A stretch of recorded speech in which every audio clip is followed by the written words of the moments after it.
오늘 이 말씀을 보면서, 뭐라 그럴까요?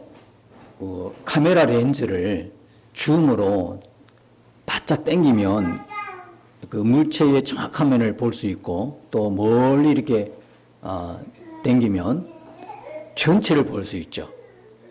나무를 볼 것이냐, 숲을 볼 것이냐, 이건데, 오늘 두 가지를 다 봐야 될 것입니다. 그 숲 안에 들어가면 그 나무만 보이잖아요.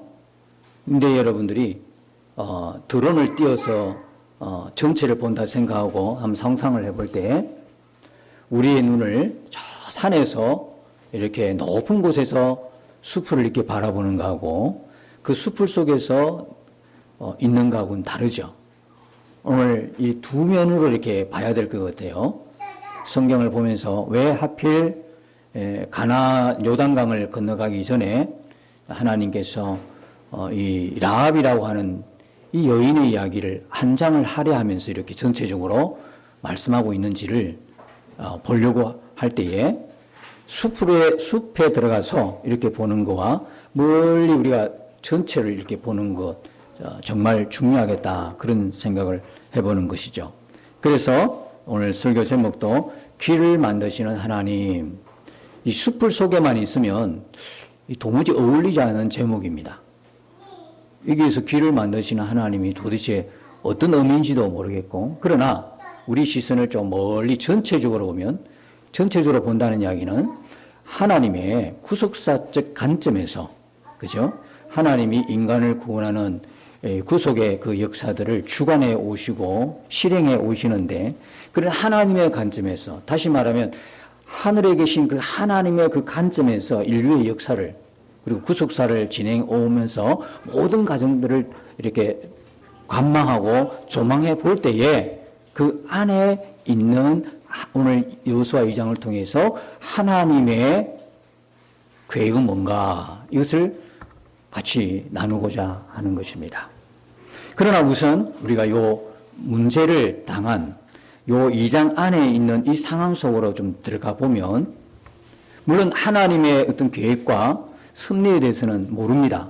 왜? 숲을 속에 있으니까 이게 어느 지점에까지 와 있는지를 모르고 있기 때문에 그러나 요 깊은 내면 속에 요 내용 속에 들어가 보면 이게 나중에는 이게 큰 하나님의 섭리고 하나님의 주관하심이었다는 것을 알게 되는 것이죠. 1절에 보면 눈의 아들 여호수아가 시딤에서 두 사람을 정탐꾼으로 보내며 그랬습니다. 좀 이상하지 않습니까? 1절부터 조금 이상하면 발견할 수 없습니까? 오늘 이 여호수아 2장을 우리가 같이 좀 생각하면서 볼 내용은 왜 정탐꾼을 보내야 되는가입니다. 정탐꾼을 보내야 꼭 요단강을 건너가서 여리고가 점령됩니까?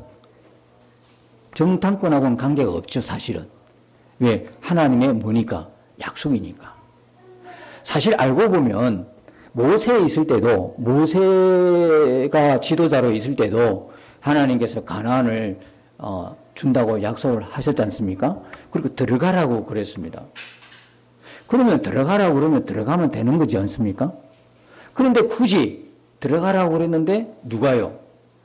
신명기 1장에 보면 그 이스라엘 백성들이 들어가기 전에 정탐꾼을 보내자고 제안을 합니다. 그래서 12명을 보내게 되는 거죠. 결과가 어떻게 됐습니까? 10명의 정탐꾼의 부정적인, 그죠? 그 말로 인해서 결국은 40일 동안 가나안을 정탐한 그 날수대로 하루에 1년을 더해서 40년을 광야에 방황하게 되는 그런 이스라엘 역사에서 불행한 그 시점이 바로 모세 때 있었다는 것입니다. 들어가라 그러면 들어가면 되는 겁니다. 굳이 정탐꾼 안 보내도 되는 겁니다. 그런데 정탐꾼 보내가지고, 그죠? 그 상황들이 40년을 광야 생활을 해야 되는 그 상황들을 여호수아는 다 보고 있었습니다. 왜? 당사자였으니까요. 그때 정탐꾼의 한 사람이 누구냐면 여호수아였으니까.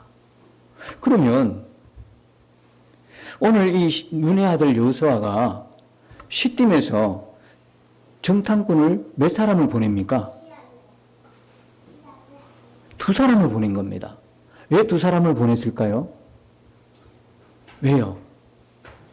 여러분 같으면 12명 보내겠습니까? 12명에 대한 뭡니까? 실패가 있었지 않습니까? 그러니까 12명을 안 보내고 여호수아는 장군이기 때문에 다 알고 있어요. 여러분 같으면 누구를 정탐꾼으로 보내겠습니까? 굳이 12명을 보낼 이유가 있어요? 없어요? 없어요, 이거는. 그리고 1장에 보면 요단 동편에 있는 두 지파 반도 건너가십시오. 강하고 담대하십시오. 격려하잖아요. 위로하잖아요. 우리가 순종하겠습니다. 분위기는 모세 때하고 지금 분위기는 너무 달라요. 왜? 한번 하나님의 매를 한번 맞아봤거든요. 똑같은 상황이에요, 지금. 똑같은 상황인데 40년 전에는 그렇게 뭡니까? 자신들의 선조 때가, 아버지 때는 그렇게 어려움을 당하는 걸 눈으로 똑바로 봤거든요. 보고 자라난 자녀 세대거든요. 그러니까 두말할 필요 없죠. 오케이. 명령만 하십시오. 순종하겠습니다. 담대하고 강하십시오. 오히려 위로하는 상황이 벌어진 거예요. 그러니까 40년 전하고는 상황이 다르다 이 말이죠. 그래서 굳이 정탐꾼을 보냈어야 했느냐? 그렇게 하지 않아도 되고, 그리고 12명은 보낼 필요가 없죠. 여호수아가 생각할 때 어떤 사람 보내겠어요?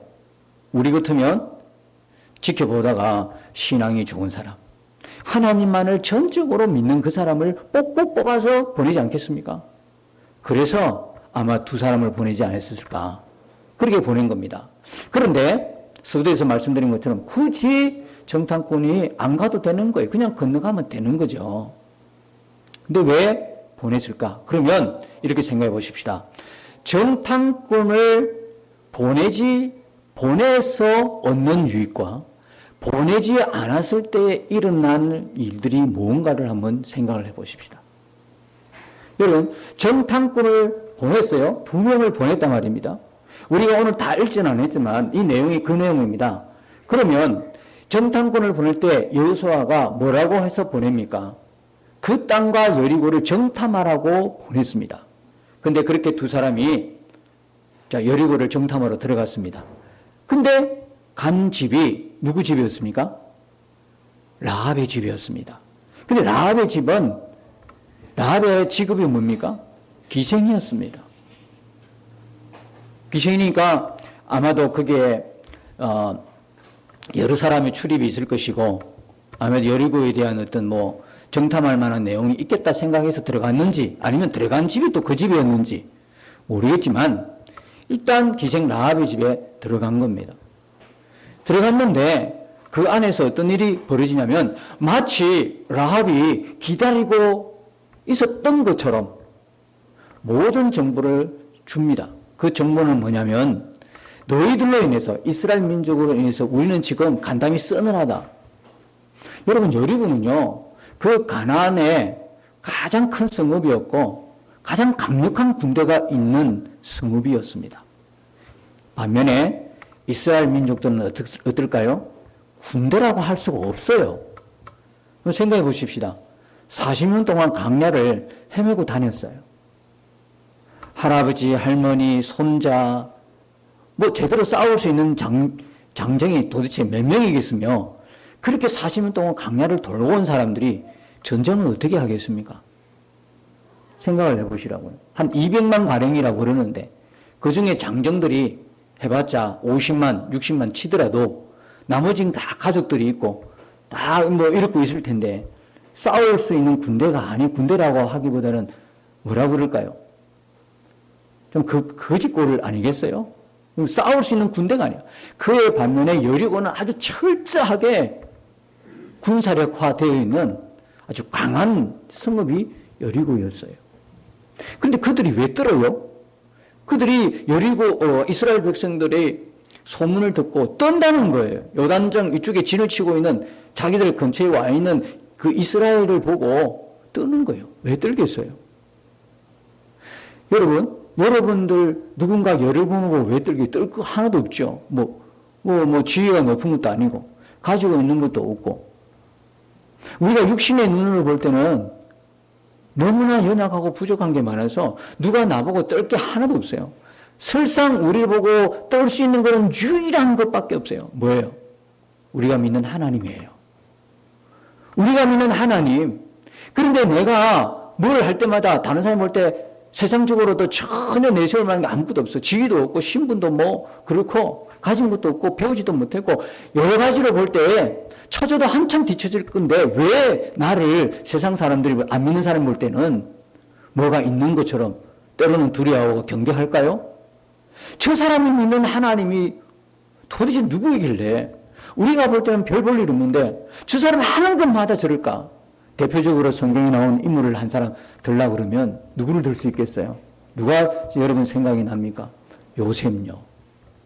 요셉 보십시오. 그 당시 요셉의 신분이 뭐였습니까? 노예였지요. 노예였어요, 노예. 노예는 무시해도 되잖아요.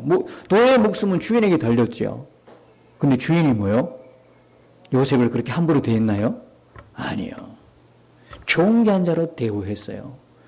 도대체 누구 때문에 그럴까요? 요셉과 함께 하시는 하나님 때문에. 하나님 때문에. 우리가 세상에서 존귀해지는 이유가 딱 한 가지는요. 우리가 많이 배워서 누구보다 똑똑해서 누구보다 많이 가져서 그런 게 아니에요. 누구보다 지위가 높아서. 진짜 이유는 그런 게 다 사라지면 사람들이요. 어제만 해도 나를 그렇게 존경한다고 그러고 나에게 뭔가를 부탁하러 왔는데 하루아침에 그 지위들이 떨어져 버리니까 한 사람도 눈에 안 보이는 거예요. 그게 세상에 갖고 있는 허무한 지위고 권력이고 세상에 갖고 있는 권세란 말이에요. 하루아침에 떨어져요. 그런데 하나님이 함께 하심으로 갖고 있는 이 말할 수 없는 놀라운 권세는요. 떨어지지가 않아요. 하나님이 함께하기 때문에 영원히 함께하기 때문에 영원한 거예요. 요셉을 바라보면서 오히려 거꾸로 된 거예요. 주인이 오히려 요셉을 존귀한 자로 여기는 거예요. 여러분의 삶이 하나님이 함께하심으로 세상 가운데서도 가장 존귀한 자로 세워지기를 주님의 이름으로 축복합니다. 네. 그래서 하나님이 함께하기 때문에 이스라엘 백성들을 두려워하는 거예요. 그죠? 근데 하나님이 함께하셔서 뭘 건넜어요? 홍해를 건넜다는 이야기를 다 듣고 있었거든요. 소문으로. 누가요? 가나안 사람들이. 그 중에 오늘 나오는 라합이. 그걸 귀담아 듣고 있었어요. 그 다음에 뭡니까? 각종 광야에서 일어난 이 일들을, 기적 같은 일들을 다 보고 듣고 들었던 사람이 그냥 라합이었어요.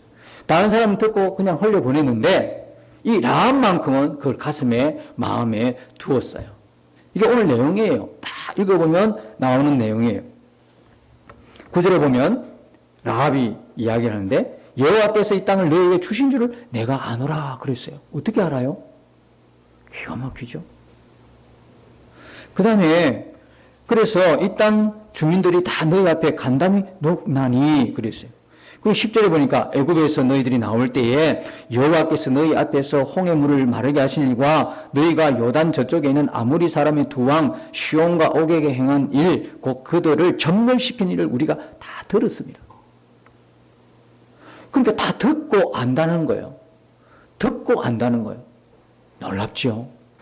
듣고 아는 거예요. 근데 여러분 이 이야기 들으면 좀 부끄럽지 않나요? 누가 부끄러울까요? 40년 전에 정탐 나갔던 그 사람들의 신분이 어떤 신분인가 아십니까? 12명의 신분은요 그냥 일반 사람들이 아니었어요. 평범한 사람들이 아니었어요. 어떤 사람이냐면 각 지파의 대표자였어요. 지도자급에 속한 사람들이었죠. 그 사람들이 어떻게 됐어요?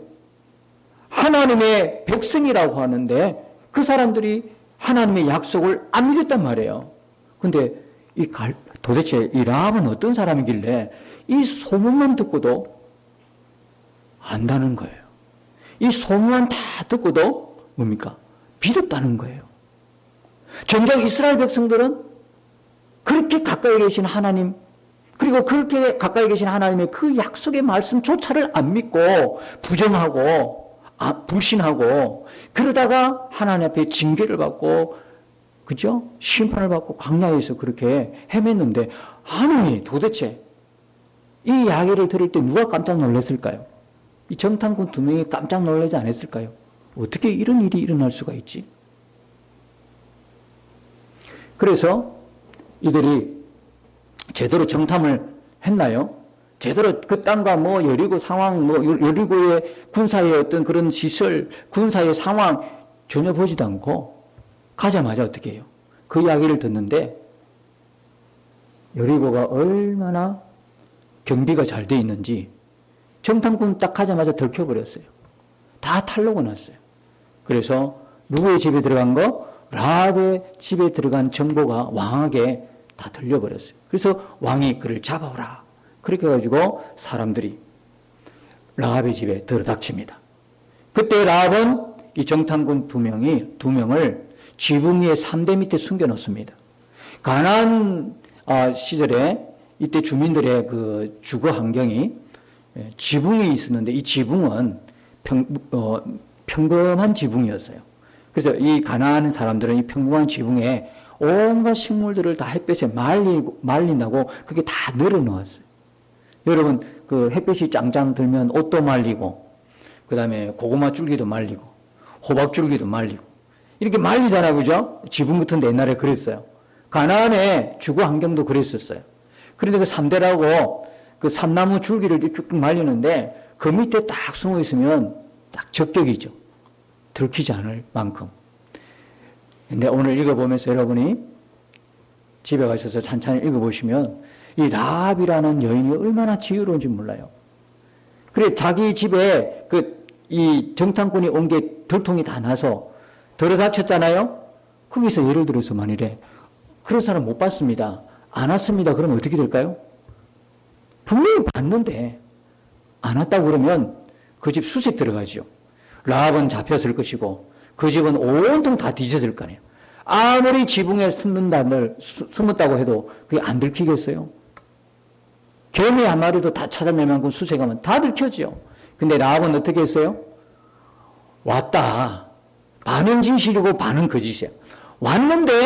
왔는데 이미 다 숨겨놓은 상황이죠. 왔는데 그들이 급히 달아났다. 다른 데로 갔다.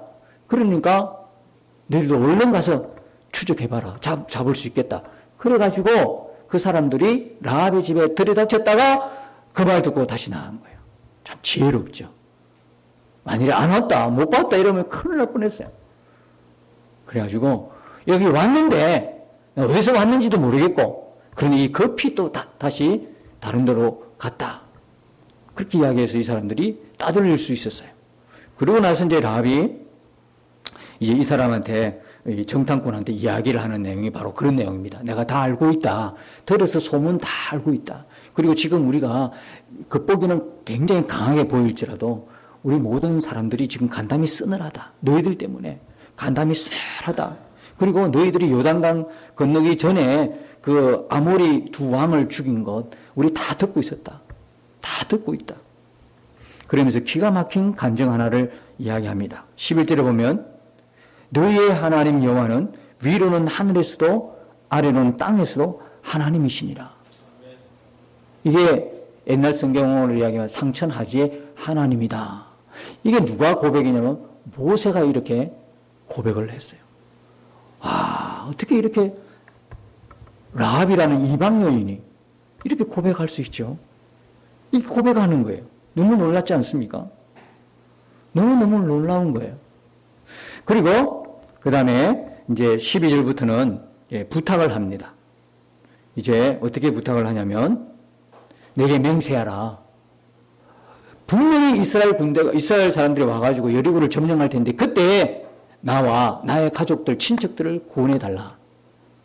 그래서 무슨 정표를 달라. 그렇게 이야기합니다. 그리고 이제 이 사람들을 안전하게 대피시키는데 오던 길로 돌아가지 마라. 분명히 요단강 나루트로 수색대가 지나갔을 것이니까 너희들은 산에서 한 3일 동안 숨어 있다가 그 사람들 수색 다 끝나고 못 찾고 돌아올 때 그때 너희들이 빠져나가라. 상세하게 그 지형에 맞는 탈출구를 이야기해 줍니다. 그러고 나서 이제 약속을 받은 게 뭐냐면, 그러면 우리가 다시 여리고를 점령할 때 너희 집에 어떻게 해요? 붉은 줄을 내려라. 창문에 붉은 줄을 내리면 우리가 그걸 알고 너희 집인 줄 알고 너희 집에는 죽음이 지나가리라. 근데 그때 조건이 있다. 붉은 줄을 내리되 너가 구원받기로 했던 너희 가족, 친척 모든 사람들을 모아라. 그리고 절대 문 밖을 나가지 마라. 어디서 많이 들어본 이야기 같지 않아요? 어디서 들었어요? 유월절요. 이스라엘 백성들이 그 밤에 급히 유월절 양을 잡아 먹고 할 때에 뭐라고 해야 합니까? 그 집 문 밖을 나가면 안 되는 거예요. 문 밖에 피를 바르고. 예. 이 붉은 줄은 뭡니까? 예. 예수 그리스도를 상징하는 거예요.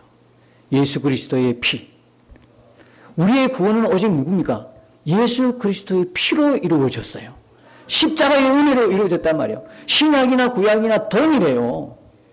신약이나 구약이나요, 하나님 앞에 어렵다함을 입는 것도 동일해요. 뭐요? 예수님의 대속의 은혜를 믿는 사람에게 하나님은 어렵다 하시는 거예요. 그러니까 이 자체가 벌써 라합은 그 하나님을요 믿게 된 거예요. 어떻게? 다 들음으로. 그들의 소문을 듣고도 믿어요. 우리는 날마다 하나님의 기적을 체험하고도 안 믿는 사람이 있는가 하면 소문만 들어도 믿는 사람이 있어요. 여러분 로마서 10장에 보면 17절에 보면 믿음은 어떻게 생긴다고요? 들음으로 생긴다. 근데 그 들음은 뭐로요? 그리스도의 말씀으로. 말씀을 들음으로 생기는 거예요. 여러분 이래도 하나님의 말씀을 날마다 여러분들이 묵상 안 하시겠어요? 나는 믿음이 없어. 아니 언제까지 그렇게 하실래요? 주님이 진짜 재림에 오실 때 그 앞에서도 그 이야기 하실 수 있겠어요? 주님 나 믿음이 안 생겨요. 믿음 없어요. 언제까지요? 그 주님 오시기 전에 해결해야 된다니까. 하나님이 나에게 믿음을 안 주셔요. 아니요. 하나님은요 믿음을 너무너무나 주길 원하세요. 지금도 오늘도 그래요. 근데 우리가 그 믿음을 가지려고 하는 마음의 갈망이 있다 없다? 주시도 그만, 안 주시도 그만. 별 중요하지 않아. 내게 더 중요한 거는 이 세상 살아갈 때 내가 필요로 하는 게 더 중요한 거야. 하나님 그거 말고 내가 필요한 거 주세요. 매주 나와가지고 기도를 하는데 영수증 제출하는 거예요. 그걸 하지 말라 그랬죠. 물론 그것도 필요해요. 아버지니까 자식한테 물론 가장 좋은 거로 주시죠. 필요해요. 근데 그게 추가되면 안 된다는 거예요. 항상 우리가 생각하니까 먼저 뭘 구할 건가를 생각하셔야 돼요. 우리는 우선순위가 바뀐 사람이라고 계속 말씀드리는 거잖아요. 하지 말라는 게 아니에요. 내가 이 땅에 살아갈 동안 필요한 것들을 하나님 앞에 구하지 누구한테 구하겠어요? 구하세요. 그런데 우선순위가 우리가 바뀐 사람이에요. 우선순위가 그것이 된 사람은 교회당 예배당에 앉아있어도 그 사람은 세상 사람이지 세상이 주인인 사람이 아니에요. 우리는 예수가 우리의 주인인 사람이에요. 그렇게 고백하는 사람이에요. 나는 죽고 예수로 산다고 고백하는 사람이에요. 그런데 우선순위가 안 바뀌었다? 그럼 뭔가가 앞뒤가 안 맞는 이야기잖아요. 그래서 우선순위는 우리가 이 땅에 필요한 것이 아니에요. 하나님 내게 믿음을 주세요. 믿음의 갈망을 갖고 기도하면 하나님이 너무나 주시기 기뻐하시죠. 그리고 하나님 그리스도의 말씀을 들음으로 그죠? 믿음이 생긴다고 했으니까 설교를 듣고 그 다음에 뭡니까? 여러분들이 집에서도 꾸준하게 하나님 말씀을 읽고 듣고 그렇게 하세요. 그러면 당연히 말씀이 믿음이 생긴다는 게 믿음 생기죠. 마음으로 믿어 의에 이르고 입으로 신하여 구원을 얻느니라. 지금 이 상황은 바로 라합의 이 상황을 그대로 설명해 주는데요. 라합이 바로 그랬다는 거예요. 마음으로 이미 믿었어요. 의에 이르렀어요. 그리고 이제 입으로 고백하고 있잖아요. 하늘에서도 땅에서도 하나님이시다. 아니 어떻게 이 여리고에 어떻게 이렇게 고백하는 사람이 있었을까? 결국 어떻게 됐어요? 다 멸망했지만 여리고 속에서 딱 한 가정, 누구의 가정? 라합의 가정이 구원받았어요. 예수 믿어 구원받은 거예요. 예수 믿어 구원받아요. 아니 여기 예수님 없잖아요. 아니 요한복음 13장 20절에 보면 나 보낸 자를 영접한 자는 곧 나를 영접하였느니라. 이스라엘 이 정탐꾼 두 명은요 단순한 정탐꾼이 아니에요. 하나님이 보낸 하나님의 사자였어요. 그러니까 이들을 지금 영접하고 이들을 접대하고 있어요. 지금 누가요? 라합이요. 그럼 곧 누구를 영접한 거라 말씀하고 있어요? 그리스도를 영접하고 그리스도를 접대한 거라고 성경은 말씀하고 있는 거예요. 여러분 히브리서 11장을 무슨 장이라고 그러죠? 히브리서 11장을 믿음장이라고 그래요. 그게 보면 히브리서 11장 31절에 보면 믿음으로 기생 라합은 이렇게 나와요. 믿음으로 기생 라합은 정탐꾼을 뭐요? 영접하였으므로 그죠? 순종하지 않고 멸망당하지 아니한 자와 같지 아니했다 그러는 거예요. 그러니까 이때 라합의 행동을 성경은 정확하게 뭐라고 하냐면 믿음의 순종으로 보고 있어요. 이 정탐꾼 2명을 영접하고 접대하는 이것을 성경은 뭐라고 이야기하냐면 믿음의 순종으로 보고 있어요. 여러분 안 믿었다 그러면 하나님을 믿지 않았다면 이 정탐꾼들은요 그날로 죽은 목숨이야. 왜? 라합이 가만히 있겠어요? 신고하죠. 간첩 신고하듯이 신고하는 거예요. 우리 집에 정탐꾼 들어와서. 안 그래도 이스라엘 백성들 때문에 여리고 전체가 비상경계에 들어갔는데 그죠? 언제 쳐들어올지 모른다 그래가 비상경계에 들어갔는데 간첩이 1명 들어왔어. 정탐꾼이 1명 들어왔어. 신고하면 포상받고 그런데 반면에 신고 안 하고 이렇게 숨겨두면 어떻게 될까요? 그래서 라합이 이 당시 갖고 있던 이 믿음은 건성건성한 믿음이 아니고 뭘 걸었던 믿음이었어요? 생명을 걸었던 믿음이었어요. 생명 걸고 정탐꾼을 보호하고 지켜준 거예요. 생명 걸고. 그래서 이 라합의 믿음은 생명 건 믿음이었어요. 그러니까 하나님께서 이 믿음을 뭐라고 하냐면 믿음의 순종이다. 이 라합의 행동을 믿음의 순종이라 그랬어요. 순종치 아니한 자와 멸망하지 아니했다는 거예요. 뭐예요? 믿음의 순종을 통해서. 그리고 야고보서 2장 25절에 보면 야고보서는 뭡니까? 믿음의 행위를 굉장히 강조하지요. 믿음의 행위요. 믿음의 행위. 그때 보니까 이 라합이 어렵다함을 입은 것은 뭡니까? 정탐꾼들을 접대한 이 행위로 인하여 어렵다함을 입었다 그랬어요. 그러면 이때 정탐꾼을 영접한 게 곧 누구를 영접한 거다? 예수 그리스도를 영접한 것이다라고 성경은 분명히 말씀하고 있는 거예요. 그래서 신약이나 구약이나 전체 오직 우리가 인간의 가장 큰 문제, 어떻게 하면 죄인이 어렵다함을 입을 수 있을까? 이게 인간의 최대 문제지 않습니까? 이 어렵다함을 입어야 구원이 되니까요. 구원을 받을 수 있으니까. 근데 이 어렵다함을 입는 방법은 인간이 행위가 아니에요. 죄인의 행위가 우리가 어렵다함을 입을 수 없어요. 오직 어렵다함을 입는 것은 뭡니까? 예수 그리스도를 믿음으로 어렵다함을 입는 거죠. 그러니까 이 라합의 이 행동을 성경은 정확하게 믿음의 행위라고 증명해 주고 있는 것입니다. 그러므로 신약이나 구약이나 인간이 어렵다는 것은 예수 그리스도를 믿음인데 이 라합은 정확하게 예수 그리스도를 믿었다는 이야기입니다. 또 하나는요. 또 이제 여러분의 그 눈을 이 내용이 하도 길지만 여기에서 줌을 쫙 뒤로 당겨가지고 이제 산으로 올라가십시다. 숲을 빠져나와 산에 높은 곳에서 이 장면을 봅니다. 지금 이들은 지금 상황이 어떻게 되어 가는지 모릅니다. 정탐꾼도 모르고 라합도 모르고 지금 이렇게 해서 그냥 이렇게 가는 것입니다.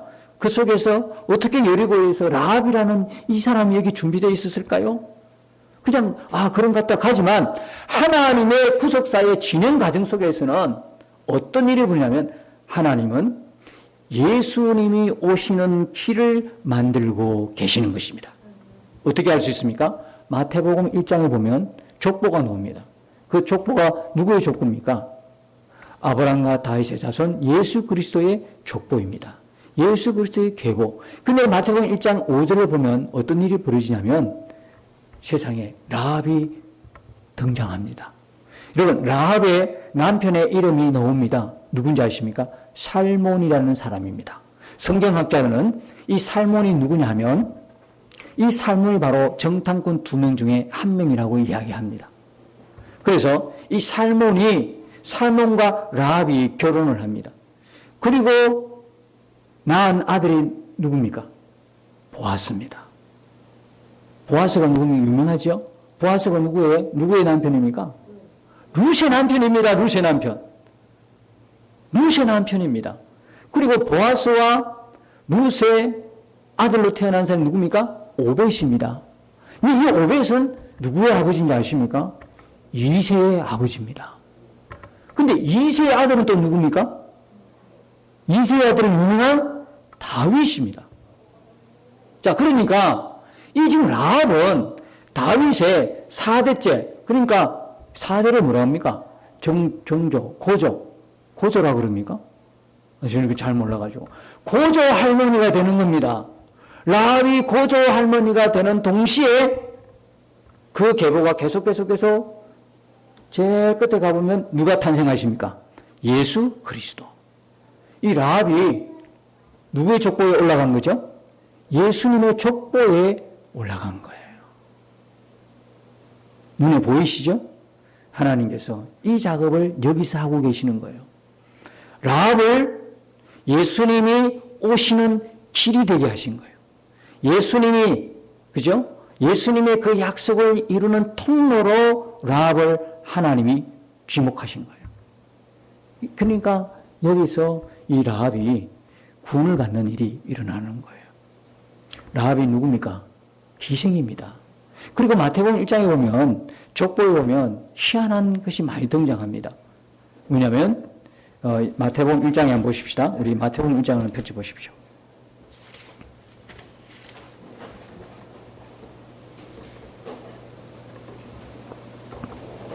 마태복음 1장에 보면, 자, 아브라함과 다윗의 손이 예수 그리스도의 계보라. 그리고 2절에 보면 아브라함이 이삭을 낳고 이삭은 야곱을 낳고 야곱은 유다와 그의 형제들을 낳고, 3절에 보면 유다는 다말에게서 베레스와 세라를 낳고 그랬습니다. 다른 데서는 야곱은 유다와 낳고 했는데 왜 여기 3절에서는 유다는 다말에게서 이런 말씀을 하셨을까요? 5절에 보십시오. 또 나옵니다. 살몬은 라합에게서, 그 다음에 보아스는 룻에게서. 6절에 보십시오. 다윗은 우리아의 아내에게서. 왜 이렇습니까? 여기에 이렇게 다른 사람은 다 낳고로 끝났는데 이 사람들은 설명이 들어가 있죠. 유다는 다말, 살몬은 라합, 보아스는 룻, 다윗은 우리아의 아내에게서. 이 감춰야 될 내용 아닙니까? 이 성경에서 치욕적인 내용이지 않습니까? 부끄러운 내용 아니에요? 이건 웬만한 종교 경전에서는 이거 감춰야 될 내용 아니에요? 좀 거룩한 척, 좋은 것만 드러내도 모자랄 판에 지금 이 사람들은 왜 이렇게 설명하고 있습니까? 다른 사람 다 낳고 내가 낳고 그렇게 끝나요. 근데 이 사람들은요? 여기 유다는 뭡니까? 시아버지예요. 다말은요? 며느리예요. 살몬은 그렇지만 라합은 기생이에요. 룻은 뭐예요? 이방 여인이에요. 우리아의 아내는 뭡니까? 다윗이 지금 우리아의 아내에서 올라몬을 낳았다는 거. 이 숨겨야 될 내용 아닙니까? 이 감춰야 될 내용 아니에요? 그런데 그리스도 예수의 족보에 이들이 있어요. 이 족보 안에 누가 있습니까? 저도 있고 여러분도 있습니다. 족보 안에 제대로 배운 사람, 유명한 사람, 승한 사람, 도덕적으로 윤리적으로 깨끗한 사람, 이런 사람이 아니라 흠 많고 티 많고 도무지 예수 아니면은 살아갈 수 없는 사람들의 이름이 여기 다 기록이 되어 있는 거예요. 여러분, 병원에 가면 응급실에 급해서 들어가죠. 나는 급해. 지금 내 아이가 지금 다 죽어가는 것처럼 보여서 그냥 응급실에 뛰어들어갔어. 의사들 보고 매달렸어. 우리 아이 지금 죽어간다고 살려달라고. 조금 지나면 어떤 일이 벌어져요? 우리 아이 안 돌봐요. 다른 사람 돌보고 있어요. 나는 내가 볼 때는 우리 아이가 가장 긴급하지만 의사의 눈에는요. 의사의 눈에는 진짜 따로 죽어가는 사람이 따로 있어요. 내가 볼 때 내가 보는 관점과 의사가 보는 관점이 달라요. 누가 정말 예수가 필요할까요? 정말 예수가 없이는 죽을 수밖에 없는 사람. 예수의 생명 아니고는 지금 가장 위기 속에 있는 사람. 죄인 중에도 개수 죄인. 죄인 중에도 아주 심각한 죄인. 정말 예수 아니면은 영원히 멸망할 수밖에 없는 그 죄인들이 예수 그리스도의 족보 안에 있어요. 그게 저와 여러분이에요. 그래서 우리는 누가 죄를 짓더라도요, 우리보다 덜한 거야. 절대로 남을 비방해서는 안 되는 거야. 절대로 남을 판단해서는 안 되는 거예요. 누가 어떻다 이야기할 수 있는 존재가 우리가 아니라는 거예요. 웬 은혜인지 웬 사랑인지 죽었으면 가장 먼저 죽어야 되고 가장 큰 형벌을 받아야 될 우리인데 우리가 예수 그리스도의 족보 안에 있잖아요. 이게 웬 은혜, 웬 사랑입니까? 이걸 볼 수 있어야 돼. 이거 있어요. 이 라합에서 하나님이 이렇게 예수님이 오시는 길을 만드시고 있는 이 장면을 볼 수 있어야 되는 거예요. 이게 눈이 열리면요, 오늘 우리가 어떻게 살아가야 될지 우리의 길이 보여지기 시작해요. 우리는 지금 누굴 기다리고 있습니까? 다시 오시는 예수님을 기다리고 있어요. 우리가 뭐가 되는 거예요? 하나님 우리를 통로로 사용하기를 원하시는 거예요. 흠 많고 티 많고 죄 많은 우리를 예수의 보혈로 깨끗하게 씻어서 우리에게 믿음을 주셔서 그 믿음으로 지금 이렇게 혼란한 때에 오히려 더 예수님 다시 오시는 것에 예수님 다시 오시는 예비하시는 자로 중보하는 통로로 우리를 부르셨다는 사실이에요. 여러분 절대 지금의 우리가 만나는 이 어려운 사태에 기죽지 말고 그게 머리 숙이지 말고 그게 여러분의 행동과 여러분의 믿음을 떨어뜨리지 말고 더 이때 정신 차려 기도하면서 더 말씀을 붙들고 우리를 라합처럼 다시 오시는 재림하는 예수님의 그 믿음의 통로를 통해서 또 다른 사람을 건지시고자 하는 하나님의 비전과 하나님의 뜻이 있음을 믿고 우리의 삶의 현장에서 믿음의 사람으로 당당하게 맞서서 하나님의 이 축복과 은혜의 사람으로 살아가기를 예수님의 이름으로 축복합니다.